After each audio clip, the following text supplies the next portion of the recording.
I'm Sheriff Rick Bradshaw. Thank you for joining us for this episode of Behind the Star. PBSO is one of the largest sheriff's departments in the United States. We protect and serve 1.4 million residents in 39 municipalities. PBSO is proud of our more than 4,000 employees. And join us in welcoming our new PBSO recruits as they finish their law enforcement education. A big welcome to these PBSO rookies. We are excited you are part of the family. We are always looking for new team members. Recently, Sergeant Martin and Sergeant Rodriguez visited with members of the Palm Beach State College Corrections Academy, where they had a chance to discuss career opportunities inside PBSO. The PBSO team needs your help in our efforts to keep our community safe.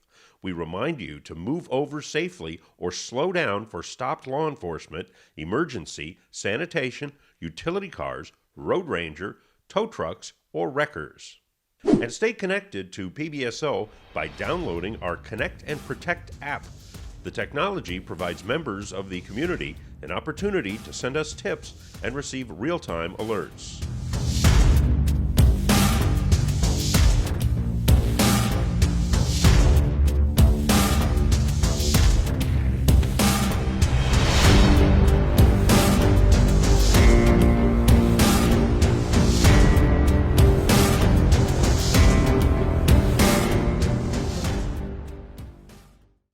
Just a reminder to residents to be on the lookout for phone scams. FPL will never call you and ask for a money order. PBSO will never call you about a warrant and ask for gift cards. Your Social Security number will never be canceled.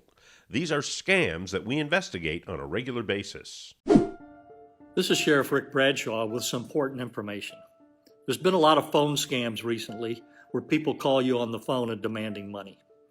But ma'am, according to the documentations, we can prove that you are guilty. We have all the evidence. Oh.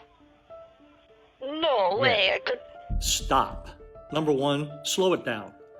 These scammers often create a sense of urgency so they can bypass your better instincts. Take your time, ask questions to avoid being rushed into a bad situation.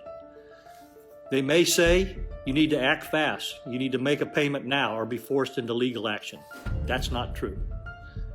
Number two, spot check.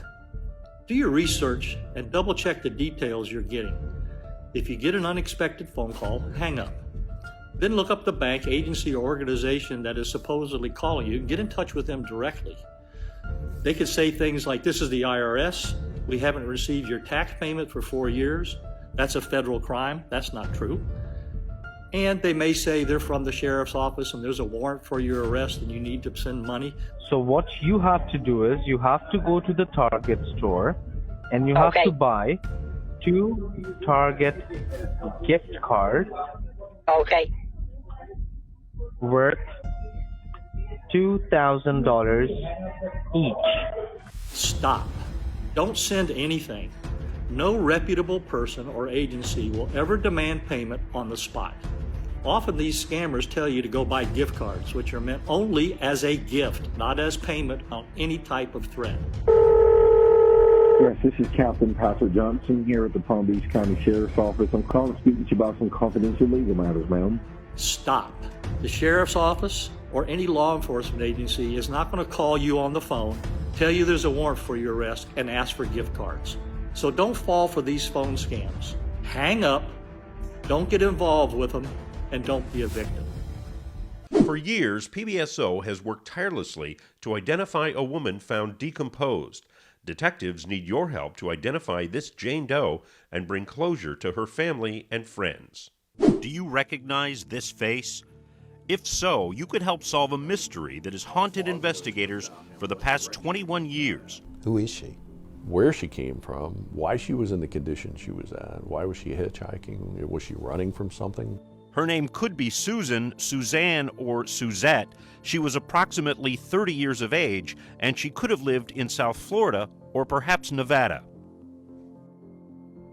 What is known for certain is she was the 6th of 8 victims of a murderer known as the Happy Face Killer. Back in 1994, the skeletal remains of a young girl were found just off of I-10 at the Holt exit in Okaloosa County, Florida. Special Agent Dennis Haley is a 30-year veteran of the Florida Department of Law Enforcement. And it was determined that this girl had been there approximately anywhere between 6 weeks to 3 months. And at that point, we're trying to identify who she is and what happened to her. While her identity is still unknown, Special Agent Haley found detailed information on what happened to the woman just a year later, when a man named Keith Hunter Jesperson identified himself as the killer. At that time, Jesperson, a former long-haul truck driver, was already serving 7 consecutive life sentences in the Oregon State Penitentiary for the murders of 8 women in several states across the country. When 2 people took credit for and were then convicted of one of those murders, Jesperson's ego and quest for notoriety couldn't let it stand. He began writing letters to the Oregonian newspaper in Portland, taking credit for the homicides he had committed. He would always sign them with a happy face, so he was dubbed the Happy Face Killer. Okaloosa County authorities interviewed Jesperson, whose knowledge of the details of this case convinced them he was indeed the killer. He said that she was from Miami, Florida, that he picked her up at a truck stop at Tampa, Florida. Her name was Susan or Suzette, and she was on her way to Reno, Nevada. But she would never get there. While at a rest stop on I-10 near Pensacola, Jesperson raped and strangled the woman in the sleeper cab of his truck and later dumped her body in the tree line along the highway. Back in 1995, we actually had a reconstruction done of the skeletal remains of the skull, and this is what they came up with. But despite being entered into national databases, she was never identified. And that could be because, according to her killer, the original reconstruction didn't resemble the victim. Here was what I first started with. This was my layout on the skull. In 2014, enter Palm Beach County Sheriff's Office forensic imaging specialist Paul Moody, who Haley requested work directly with Jesperson to create an updated reconstruction of the victim. I managed to start writing him. We conversed back and forth via snail mail for several months. And eventually, a lot of detail came out. He had described this girl to a T. Jesperson, like many long-term inmates, had become an amateur artist while behind bars, and according to Moody, was better than average. And this is what I ended up with. He said this was probably, on a scale of 1 to 10, this was probably a 9 as far as he was concerned about what she looked like. This drawing is going to have to fit. An examination of her teeth revealed the victim had routinely seen a dentist and wore braces in her earlier years. And when he sent the new digital reconstruction back to Jesperson to review, Moody says the letter he got in return made him hopeful this mystery may finally be solved. He said, when I opened up the package, it was like a rush of emotion running through me. I saw her again in your picture. He maintains this is her, no two ways about it. We feel very confident that we've got a very good image that we can post to the public and hopefully get their help, identify this girl and at least get her a name and hopefully get the remains back to the family. For both Moody and Haley, successfully solving this case of identity would help answer some long-standing questions and provide them both with some closure as well. And I can't help but think of what some of these people went through the last hour or two they were alive. This is one of those cases that bothers you, and I would like to identify this girl before I do retire. Those are the cases that always haunt homicide investigators. If you recognize this woman, please contact Special Agent Dennis Haley using the information on the screen.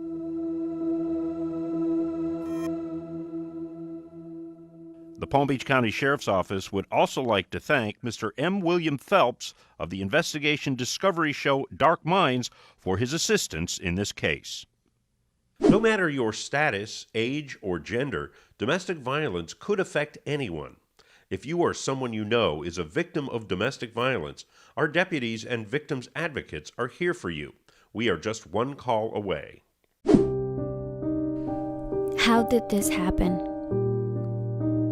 What if he really didn't mean it? I'm sorry. I don't even have money. Where am I gonna go? What will people say? I'm so stupid. My family loves him. Shut up! What about my son? Not take my son away from me. You know I do this because I love I you. shouldn't have fallen, but nobody knows. I'm just trying to protect you. Was it my fault? Where am I gonna go? Why did you get me so mad? He's always gonna find me. Where are you gonna go? Who else will love me? You can never leave me. I shouldn't have gonna gotten believe him me? mad. I'm so stupid. It's my fault. It's my fault. I don't know what to do. I have no one else. Who do I tell? I'll kill myself. Who do I tell? I'll find you. I need to get out of this. I need to get help.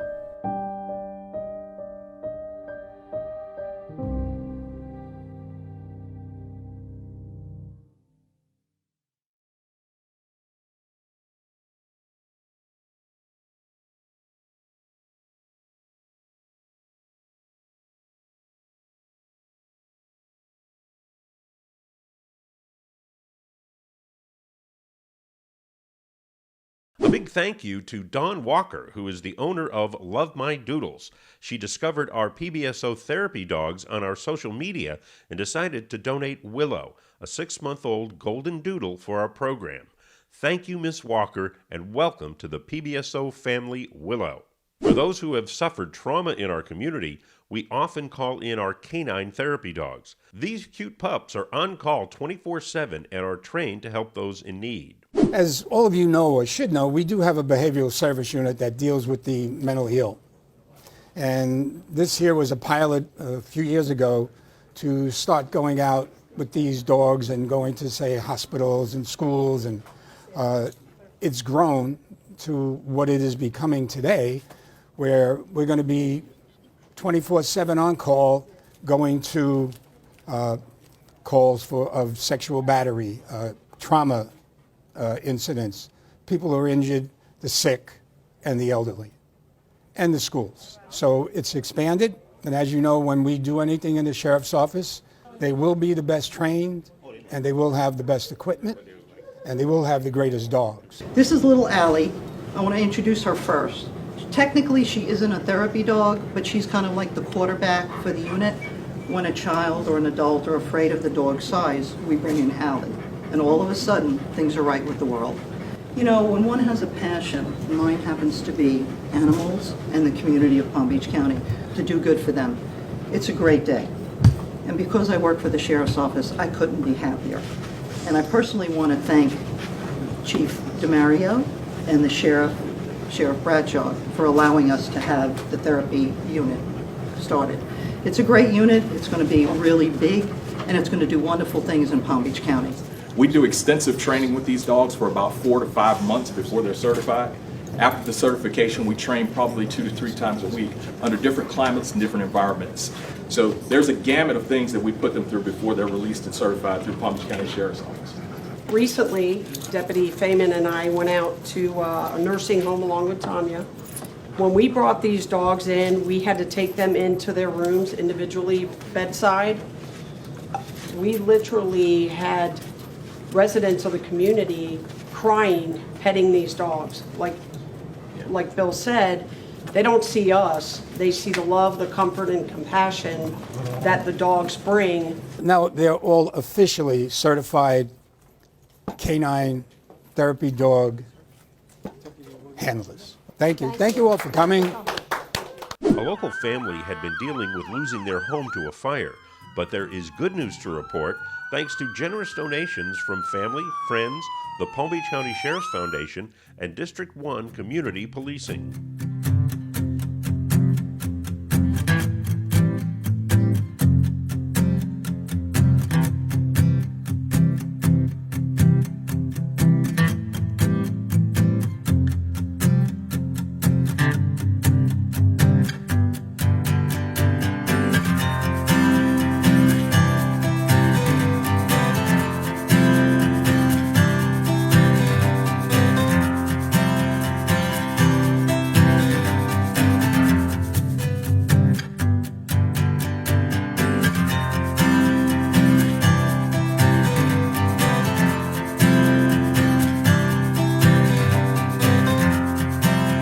Big difference, huh? A big difference. Jane's thing.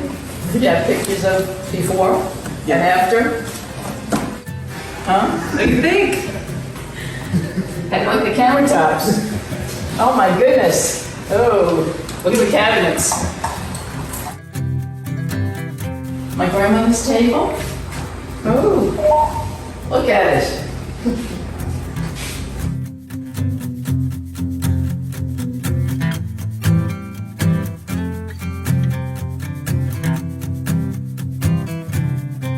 Much different, right? Yeah. Yeah.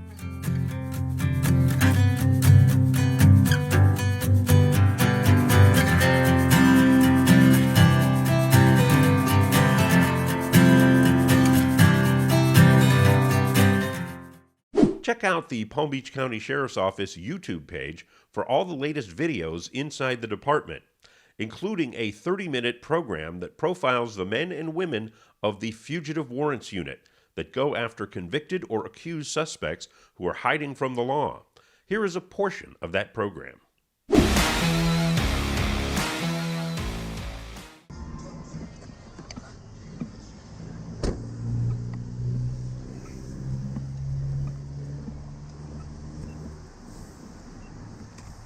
Case we're working this morning, it's going to be for Austin Tyler Leach. He's got a violation of probation, arrest warrants for grand theft, uttering a forgery, fraudulent use of personal identification information. He's had these VOP warrants since 2019. He's been avoiding apprehension. He's going to have some fresh charges of embezzlement and grand theft from he's stealing customers' funds off their credit cards and depositing into his own account. He was working at a U-Haul. Road Patrol got called out to the U-Haul to investigate, and as they arrived on scene, he fled out the back, and he's kind of been on the run. So doing some work on the investigation and confirm that he lives at 20 in Palm Springs, Unit G, Golf 116. He's living there with his child's mother. They should have a young child inside, and her parents should also live there. The information I got is the parents really aren't very close with him, so I'm hoping to get some cooperation at the door. If not, it's first party arrest warrant for this address. He lives here. This is the complex. This guy's really into motorcycles. He has a lot of Harley Davidsons and a bunch of different vehicles. Went by the address yesterday and I found he's got his Harley parked right out here on the corner. This is north. His Harley was parked right here. There was another Harley next to it. I couldn't get the tag on it. I don't know if it was his or possibly his father-in-law's, but there was 2 Harleys parked right here. Our source is saying that he parks his gray Jeep right here, right next to the bikes. It's a gray Jeep with Virginia tags. We're hoping that Jeep is there this morning. If it's there this morning, we're just going to go right up to it and we're going to hit it. If it's not there, we may have to go a different route. But I'm hoping that it's going to be there.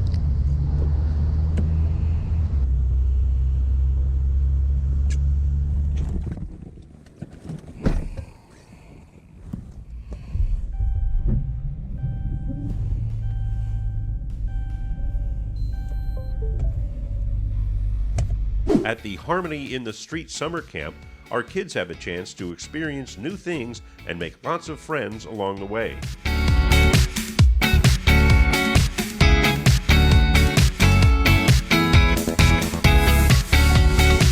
PBSO had an amazing time hanging with the For the Children campers. The deputies visited the Lake Worth Library, where they took the opportunity to read and interact with the children. Okay, so this is telling us that some stories that we read in books are true, but some stories that we read in books are not true, right? You know that. Some are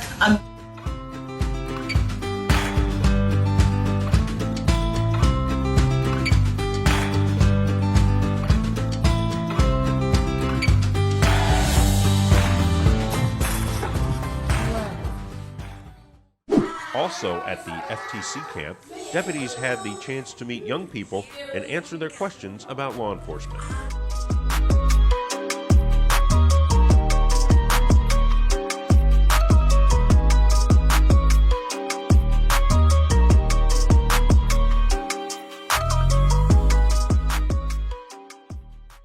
PBSO also put a smile on the faces of these little campers.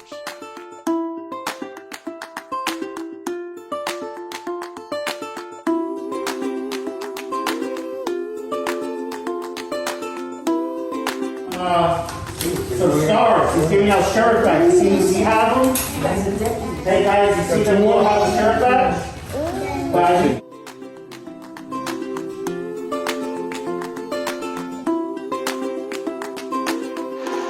When we heard that Miss Naomi Larmar was turning 101 years old, we had to do something special for her birthday. Miss Larmar is a World War II Army nurse who served in the Philippines and Australia.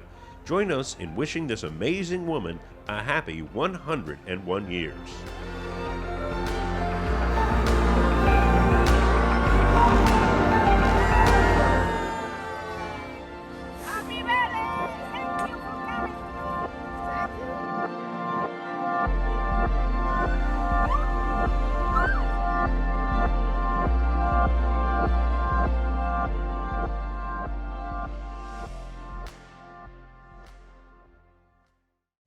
When PBSO heard a little girl's bike was stolen, we knew we had to do something about it. With the help of Little Smiles of Florida, we were able to surprise her with a new bike, helmet, and a lock.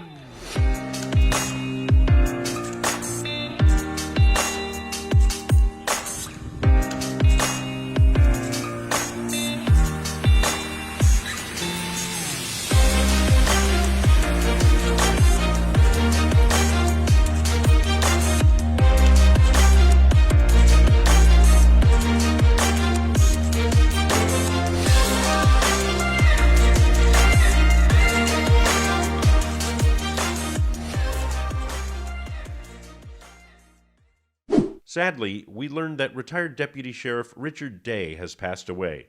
Richard worked for PBSO from July 1986 to September 1997.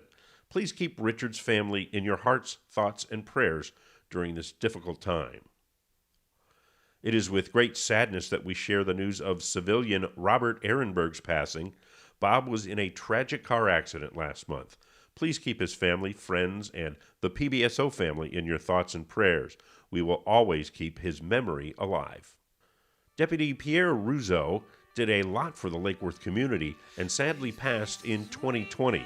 That's why our forensic artist, with the help of our community policing deputies, dedicated over 40 hours to paint a mural in his honor.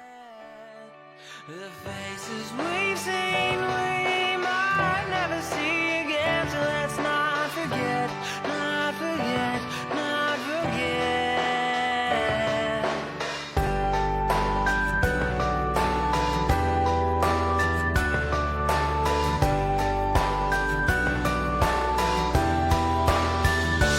Window panes and picture frames are things we use to help us see the way things So this wall was built between 1940 and 1942. Actually, the wall was created as a way to keep the community separated, the African Americans from the Caucasian community.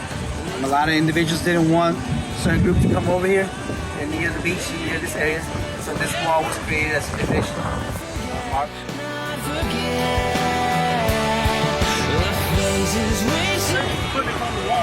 And they all love this guy. I mean, he evidently was quite the man.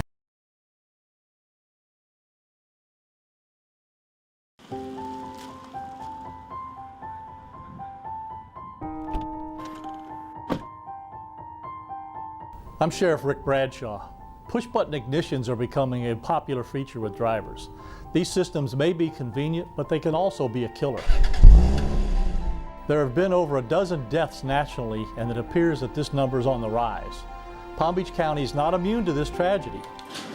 In 2012, a couple lost their lives from carbon monoxide flooding their home as a result of accidentally leaving their car running in their garage. Always check your vehicle to make sure the engine is not running when you leave your car. To help you remember, we've created this reminder to turn off your car. Remember, we are always here to keep you safe. And now some news and notes from around the Palm Beach Sheriff's Office. When Tony saw a neighbor having a seizure in his car, he ran up to the vehicle to stop it and then called 911. The man he helped believes Tony saved his life. A true neighborhood hero. Great job. This gentleman approached our deputies and said, "Thank you for your service." He even insisted on paying for their meal. We appreciate the kindness. If you are ever in a situation where you can't call us, or if you are hearing impaired, you can always text 911. Share this important message with your family and friends because it could save someone's life. Jana waits by the window every day to see Deputy Exius come home from work and wave hi. Jana even picked some flowers and waited for Deputy Exius to arrive home. What a kind young lady. And a very nice gesture from a resident who left this note on the windshield of a PBSO vehicle. It says, "Thank you for what you do. Have a nice day. Stay safe. Thank you for your service."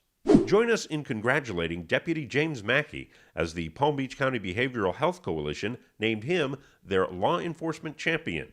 They recognize Deputy Mackey for going above and beyond to assist people without homes and residents struggling with mental health and substance abuse. When car wrecks take place, we feel your pain. However, material things can always be replaced, but not our lives. We are asking everyone to please drive safely, don't text and drive, and slow down in school zones. The PBSO family presents a new Instagram account for our Hispanic residents in Palm Beach County. The handle is just like our Twitter in Spanish. Just go to PBSOEE. New shoes, new you. These residents needed a new pair of shoes, and thanks to the organization In Jacob's Shoes, we were able to accommodate them. Thank you to our friends from Wawa who decided to show their appreciation to our Boca station with some hoagies. We appreciate your kindness. And let's finish up with a unique way of protecting valuables. The motion-activated sprinkler is a pretty inventive way to fight crime. Now back to you, Sheriff Bradshaw. Okay, that'll do it for this episode of Behind the Star. On behalf of the men and women of the Palm Beach County Sheriff's Office, thank you for watching.